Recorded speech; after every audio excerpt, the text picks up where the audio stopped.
Hello friends, कैसे हैं आप लोग। मैं राजेश ठाकुर आपका स्वागत करता हूं अपने इस नए लेक्चर में। हम लोग पिछले लेक्चर में हाइड्रोकार्बन में प्रिपरेशन ऑफ अल्केन और उससे जुड़े कुछ बातें को पढ़े थे। आज भी प्रिपरेशन ऑफ अल्केन में कुछ नए रिएक्शन जो दिया गया था, उर्ज फिटिंग या फ्रैंकलैंड या फिटिंग रिएक्शन के नाम से जाना जाता है, उसको पढ़ेंगे। उसके बाद कोल्ब्स इलेक्ट्रोलाइसिस मेथड, जो कि एक अल्केन को प्रिपरेशन का एक सबसे अच्छा मेथड माना जाता है, उसको भी पढ़ेंगे। तो देखते रहिए वीडियो को लास्ट तक देखते रहिएगा, ठीक है। और पिछले लेक्चर का लिंक डिस्क्रिप्शन में मिल जाएगा, वहाँ से उसको पहले कवर करके फिर इस लेक्चर को आगे पढ़ना है। तो आज हम लोग क्या शुरू करेंगे, उर्ज फिटिंग रिएक्शन। उर्ज फिटिंग रिएक्शन एक रिएक्शन था जिसमें जनरली मिथाइल क्लोराइड और फिनाइल क्लोराइड PHCl को लिया जाता है और Na ईथर मीडियम था। उसको लेके जब रिएक्शन होता है तो हमारे पास फिर से अल्केन मिलता है, ठीक है। इस तरह का अल्केन PHMe PHPH। तो बेसिकली उर्ज का ही कंसेप्ट है। उर्ज कंसेप्ट को यूज करके एक अलग तरह का, उर्ज ने कभी फिनाइल नहीं यूज किया था, तो उन्होंने उर्ज फिटिंग में फिनाइल को यूज करके बेसिकली वो चाहते थे कि कोई दो ऐसे मतलब PH बने, लेकिन बन क्या गया इस तरह का। फिर से फिटिंग साहब खुद आके PHCl लिए और Na ईथर मीडियम के साथ PHPH का फॉर्मेशन करवाए, ठीक है। तो इस तरह से ये दोनों रिएक्शन हो गया। अब फ्रैंकलैंड सब कुछ सेम था फ्रैंकलैंड में, बस मीडियम जहाँ Na ईथर था वहां पे Zn ईथर हो गया। Na भी एक मेटल है, Zn भी एक मेटल है, काम दोनों सेम ही करेगा। बस फर्क क्या है, Na एक अल्कली मेटल है तो Na के पास टेंडेंसी है कि वो एक इलेक्ट्रॉन को लूज करेगा, लेकिन Zn एक D मतलब ट्रांजिशन मेटल है। हाँ, ट्रांजिशन मेटल की सीरीज में आता है, तो वो Zn का कैपेसिटी होता है कि वो दो इलेक्ट्रॉन को रिलीज कर दे, बस इतना ही फर्क है। तो उन्होंने मीडियम को चेंज करके अल्केन बनाया और साथ में ZnX, ठीक है। तो ये हमारा क्या हो गया, उर्ज फिटिंग और फ्रैंकलैंड। बस ध्यान क्या रखना है, फ्रैंकलैंड में Zn ईथर यूज होता है, बाकी ये दोनों सेम ही है उस तरह से, जो कि उर्ज साहब का रिएक्शन था अल्केन प्रिपरेशन के लिए, ठीक है। अब हमारे पास एक कोल्ब इलेक्ट्रोलाइसिस सिंथेसिस है। ये सिंथेसिस अल्केन सिंथेसिस करता है, अल्केन बनाता है। और ये चूंकि इलेक्ट्रोलाइसिस है तो इसमें इलेक्ट्रोलाइसिस का जो भी कंसेप्ट है वो यूज होगा। जो एनोड पे रिएक्शन होता है, कैथोड पे क्या बनता है, एनोड पे होता क्या है, ऑक्सीडेशन होता है, रिडक्शन होता है। तो एक चीज याद रखना कि एनोड हमेशा ऑक्सीडेशन होता है, और ऑक्सीडेशन होगा तो इलेक्ट्रॉन लॉस करेगा। जो भी स्पीशीज ऑक्सीडेशन करता है तो वो क्या करता है, इलेक्ट्रॉन लॉस करता है। और उसी के साथ एडजेसेंट पोजीशन पे बगल में एक होता है कैथोड, जो कि इलेक्ट्रॉन लेने के लिए तैयार रहता है। तो क्या हुआ कि कैथोड पे इलेक्ट्रॉन एक्सेप्ट किया और एनोड ने इलेक्ट्रॉन छोड़ दिया। एनोड ने इलेक्ट्रॉन छोड़ दिया, एनोड पे जो भी था। तो हमारे पास क्या रिएक्शन, एक एसिड है कार्बोक्सिलिक एसिड, और बेस है क्या, NaOH। जब ये रिएक्शन करेगा तो हमारे पास अल्केन, कार्बन डाइऑक्साइड, बेस और H2 आ जाता है। अब किस तरह से आता है ये इसका मैकेनिज्म देखेंगे। उससे पहले कि एनोड पे क्या आता है, कभी कभी पूछा जाता है कि in cold electrolysis synthesis what product will obtain at anode and what product will obtain at cathode. तो एनोड और कैथोड पे क्या क्या प्रोडक्ट ऑब्टेन होता है, उसको जानने के लिए तुमको ये ध्यान रखना होगा कि हर हमेशा एनोड पे कार्बन डाइऑक्साइड मिलता है और अल्केन मिलता है, और कैथोड पे बेस और हाइड्रोजन मिलता है। तो ये दोनों चीज ध्यान रखना है, ठीक। उसके बाद हम लोग इसका मैकेनिज्म देखते हैं। तो मैकेनिज्म देखने से पहले हमको जानना है कि ये रिएक्शन जो है दो तरह से हो रहा है, एक एनोड पे होगा कुछ और कुछ कैथोड पे होगा। तो बस वही जान लेने के बाद मैकेनिज्म खत्म। तो हम लोग वही जानेंगे कि एनोड पे क्या हो रहा है। सबसे पहले तुमको पता है कि एनोड पे ऑक्सीडेशन होगा, तो ऑक्सीडेशन होगा तो इलेक्ट्रॉन का लॉस होगा। उससे भी पहले तुम एक चीज सोचो, ये क्या है एसिड, ये क्या है बेस, तो हमेशा साल्ट बनाएगा। तो साल्ट बनाने के लिए ये H यहां से गया, ये NH के पास आएगा, मतलब H जब जाएगा तो यह माइनस चार्ज, और Na जब इधर आएगा तो प्लस लेके आएगा। तो इसका मतलब देखो कि RCO माइनस पे RCO जो बचा हुआ है वो anion के रूप में होगा। जब RCOO अप्रोच कर रहा हो कि Na की तरफ जाएगा तो H हटा के Na आया, इसका मतलब RCOO माइनस में रहा होगा, एनायन के फॉर्म में रहा होगा, और Na प्लस मतलब कैटायन के फॉर्म में रहा होगा। तो जब ये एनायन था और एक इलेक्ट्रॉन छोड़ दिया, मतलब देखो यहाँ पे O पे एक इलेक्ट्रॉन, 2 इलेक्ट्रॉन था। एनायन करने का मतलब एक नेगेटिव चार्ज मतलब 2 इलेक्ट्रॉन ऐसे होता है। तो ये था, उसमें से उसने एक इलेक्ट्रॉन को रिलीज कर दिया, मतलब ऑक्सीडेशन किया तो इलेक्ट्रॉन रिलीज किया तो क्या बन गया, फ्री रेडिकल। जब इस तरह का फ्री रेडिकल होता है और मीडियम में थोड़ा सा हीट होता है तो क्या कर देता है, यहाँ से ये CO2 गैस रिलीज कर देता है। CO2 गैस क्या करता है, रिलीज कर देता है। कैसे, तो ये इधर से ये और इधर से ये कर देता है, ठीक है ना। तो ये रिलीज करके क्या बनाता है, अल्काइल फ्री रेडिकल, ये फ्री रेडिकल। और इसी मेथड से हमारे पास एक और फ्री रेडिकल आता है सेम मेथड होने के बाद, और ये दोनों क्या करता है, आपस में कपलिंग करके एक अल्केन बना लेता है। जो हमारे पास अल्केन यहाँ पे लिखा था कि एनोड पे अल्केन बना, और आप देखो कार्बन डाइऑक्साइड यहाँ रिलीज हुआ तो हमारे पास एनोड पे क्या क्या मिल गया, जो डिजायर प्रोडक्ट था वो हमारे पास आ गया है। तो ये हो गया कि एनोड पे क्या क्या हुआ। अब कैथोड पे देखेंगे क्या होता है।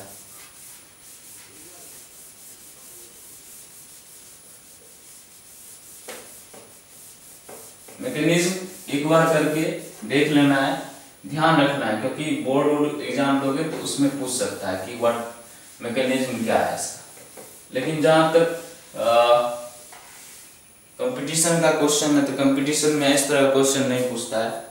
हाँ, ये पूछ सकता है कि एनोड पे क्या है, कैथोड पे क्या है, एनोड पे होता क्या है, ऑक्सीडेशन होता है, कैथोड पे क्या होता है, रिडक्शन होता है, तो ये पूछ सकता है। अब एट कैथोड पे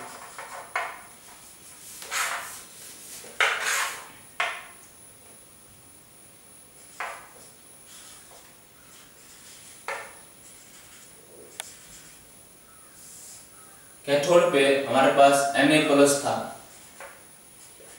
ठीक। Na प्लस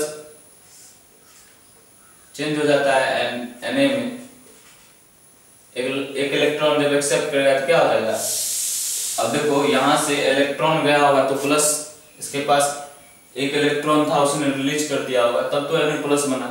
तो वही इलेक्ट्रॉन एक्सेप्ट करके फिर से Na बन जाएगा। ये जो इलेक्ट्रॉन यहाँ से गया ये एक्सेप्ट कर लेगा तो Na, और फिर इसके बाद क्या होता है, मीडियम इलेक्ट्रोलाइसिस है तो पानी तो होगा ही, तो क्या हो जाता है फिर NaOH प्लस H2।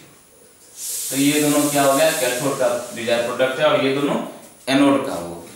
तो इस तरह से ये दोनों चीज समझ में आया। तो ये एक मैकेनिज्म है और इसको ध्यान रखना जरूरी है, क्योंकि कभी ना कभी क्वेश्चन आते ही रहता है इससे। ये टॉपिक इतना इम्पोर्टेंट है, इससे क्वेश्चन हमेशा आते रहता है। इसको नोट डाउन करके अब इस पे हम क्या करेंगे, अब मैकेनिज्म जान लिए, अब मेरा काम है कि क्वेश्चन को सॉल्व करना। पढ़ने का क्या तरीका है, मैकेनिज्म एक बार जान लो, फिर कुछ कंसेप्ट या कुछ एक ट्रिक से क्वेश्चन को पूरा को सॉल्व करना। तो अब क्वेश्चन करते हैं हम लोग, जिस तरह से उर्ज में किए थे उसी तरह से कुछ एग्जाम्पल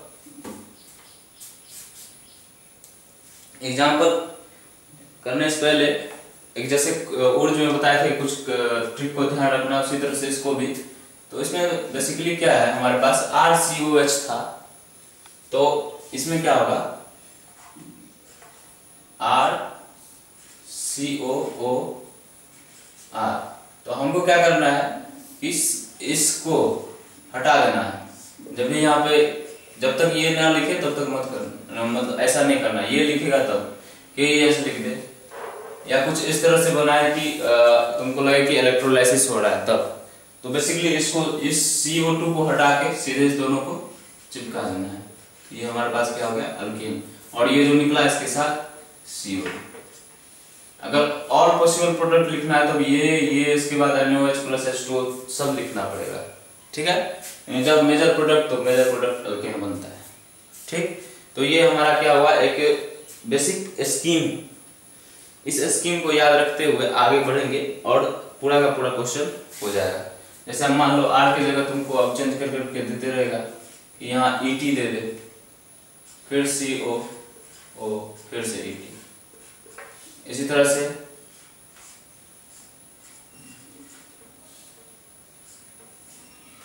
ये दे दे,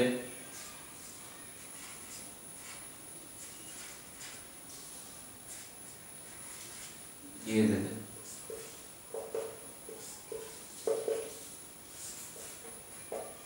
तो फिर से क्या हो जाएगा, ET,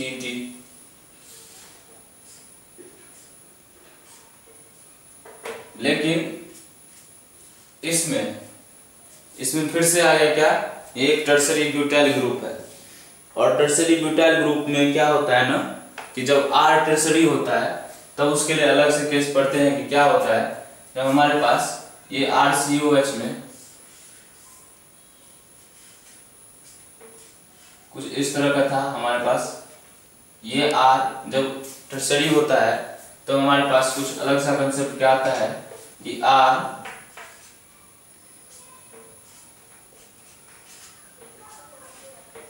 इस तरह का बनता था और यहां से CO2 क्या हो जाता था, रिलीज होके ये R रेडिकल मतलब अल्काइल रेडिकल बन जाता था। अब ये अल्काइल रेडिकल बन गया, अब क्या करता है ना कि ये CO2 बने उससे पहले ये अटैक कर देता है इस पे, तो क्या हो गया, मतलब ये फिर से CO2 ऐसा बने, मतलब RCO ऐसा अल्काइल रेडिकल बने और फिर से CO2 निकले। उससे पहले क्या होता है कि अटैक करके इसी पे, मतलब ये इस पे क्या करता है, कपलिंग करके दूसरे वाले प्रोडक्ट के साथ हम एक ही में दिखा रहे हैं। मतलब एक बार ये ऐसे हो गया, चलो ठीक है, तो फिर से देखते हैं। एक बार ये बन गया, अब फिर से हम अल्काइल रेडिकल बनाना चाह रहे थे और रिएक्शन में ये था। अब हमारे पास ये जब अब बना ऐसे, उससे पहले क्या होता है कि ना ये आया इसके पास और ये क्या करता है, एक ईस्टर का फॉर्मेशन कर देता है। क्या करता है, ईस्टर, मतलब अल्केन ना बना के क्या बनाता है, ईस्टर। हमको दो चीज याद रखना है, जब ओरिज रिएक्शन था तो डिस्प्रोपोर्शनेशन, अब इसमें क्या है, ईस्टर। बस ये दो ध्यान रखना है, बाकी सब तो सेम है। वहां भी अल्केन बनता था, यहाँ भी अल्केन बनता था। भले यहाँ ध्यान क्या रखना है कि CO, अब तुमको ये भी पूछ सकता है कि ये दे दिया, यहाँ पे कुछ ना लिखा, ये बना दिया, पूछा कि बताओ कौन सा रिएक्शन है, तो कोल इलेक्ट्रोलाइसिस सिंथेसिस है। तो इस तरह से क्वेश्चन पूछता है। ध्यान क्या रखना है, बस अगर R टर्सरी जिस तरह से यहाँ टर्सरी ब्यूटाइल है तो टर्सरी ब्यूटाइल है तो ये बनेगा। ठीक, अब देखेंगे टर्सरी ब्यूटाइल में क्या बनता है। ये तो इसका कंसेप्ट था कि क्या बनेगा। बस जब अल्काइल रेडिकल या अल्काइल ग्रुप हमारे पास टर्सरी हो तब इस तरह का कंसेप्ट यूज करते हैं।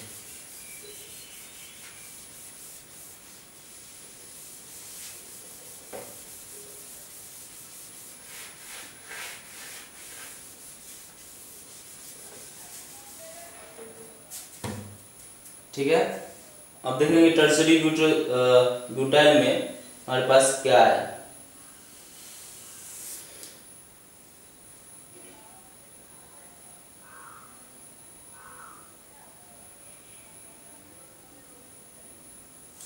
तो टर्सरी ब्यूटाइल में हमारे पास कुछ नहीं, बस ध्यान क्या रखना है कि टर्सरी ब्यूटाइल होता क्या है कि ये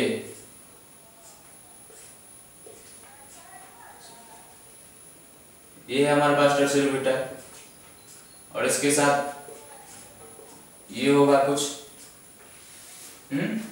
तो यहां जब बना तो ये ग्रुप यहां से तो ये अल्काइल रेडिकल बन जाएगा। अब फिर अगले वाले पे क्या करता है ना कि ये और उसका रेडिकल, उस R का रेडिकल इस पे अटैक करके क्या करता है, एक ईस्टर बना लेता है। तो बस ध्यान क्या रखना है कि ये भी यहां से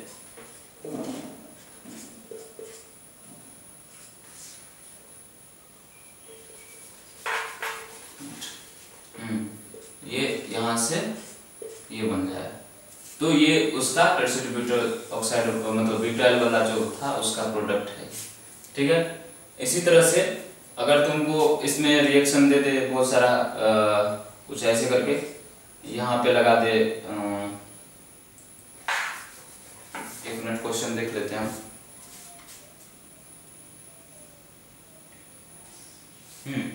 PHCH2COMe मतलब PHCH2COOMe, तो ठीक है। COMe को हटाओ, इसको चिपका दो।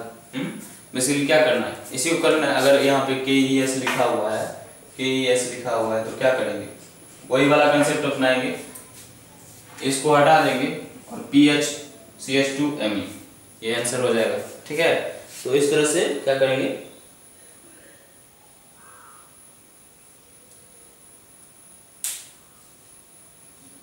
CH2CH2PH क्या करेंगे, PHCH2, तो इसको हटाओ, CH2PH, तो ये इसका क्या हो जाएगा, आंसर हो जाएगा।